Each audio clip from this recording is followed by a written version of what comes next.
বাড়ির উঠানে পাটির উপর সাজানো আছে ভেজা অবস্থায় থাকা ৩৬টি পবিত্র কোরআন ও ১১টি আমপাড়া। সচক্ষে এসব পবিত্র গ্রন্থ দেখতে ভিড় করছেন আশপাশের গ্রাম থেকে আসা বিভিন্ন বয়সী নারী পুরুষ। ২৮ এপ্রিল দুপুর থেকেই চাঁপাইনবাবগঞ্জ সদর উপজেলার বারোঘরিয়া লক্ষ্মীপুর চেয়ারম্যানপাড়া গ্রামের জাফর হোসেন খানের ছেলে জহুর খানের বাড়িতে এই দৃশ্য দেখা যায়। তবে এসব কোরআন নর্দমায় পড়ে থাকতে দেখে দুই যুবক তুলে এনেছে। এ নিয়ে এলাকায় চাঞ্চল্য দেখা দিয়েছে।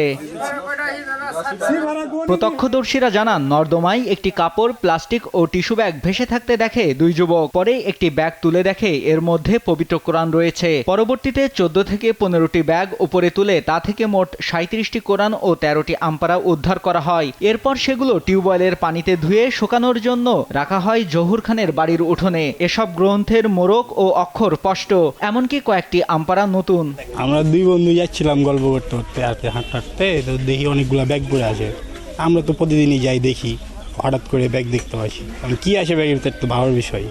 আমাকে তাহলে একটা খুলে দেখি, কাছে একটা ব্যাগ ছিল, লাঠি দিয়ে টান দিয়ে তখন ব্যাগটাকে দেখি, খুলে দেখি কোরআন শরীফ। তাহলে ওইগুলোর ভিতরেও কোরআন শরীফ আছে।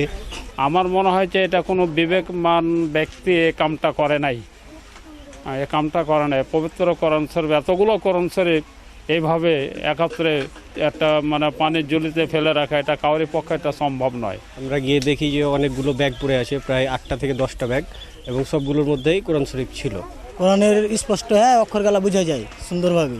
স্থানীয়দের ধারণা, রাতের অন্ধকারে কে বা কারা জনমানবহীন রাস্তার পাশে থাকা নর্দমায় এসব পবিত্র ধর্মগ্রন্থ ফেলে গেছে।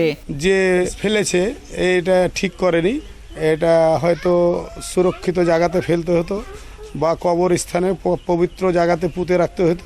রুই পোকাতে যদি কেটেও দেয়, সেটাকে আলাদাভাবে গোছিয়ে রাখার নিয়ম আছে, অথবা মসজিদে সেটাকে আল্লাহর ঘরে দায়িত্বভাবে করে সঁপে দেওয়ারই আছে। তারপরেও যে কাজটা করেছে আমাদের অবশ্যই খারাপ লেগেছে। এই গর্তের মধ্যে ওগুলো ব্যাগে পড়েছিল, কিভাবে যে তারা সন্ধান পেয়ে যে উদ্ধার করেছে এখান থেকে, আমরা ওই বাড়িতে নিয়ে যেয়ে এগুলো দেখেছি। তো ভালো ভালো জিনিস এগুলো নষ্ট নয়। ইসলামের দৃষ্টিতে কাজটি মারাত্মক ও শাস্তিযোগ্য অপরাধ উল্লেখ করে স্থানীয় আলেমরা বলছেন, কোরআন নষ্ট হলে তা মাটির নিচে পুঁতে ফেলার নিয়ম রয়েছে। তবে ভালো ও পড়ার উপযোগী এসব ধর্মগ্রন্থ নর্দমায় ফেলা গর্হিত কাজ। এটা কারোর জন্য একটি সমীচীন নয়।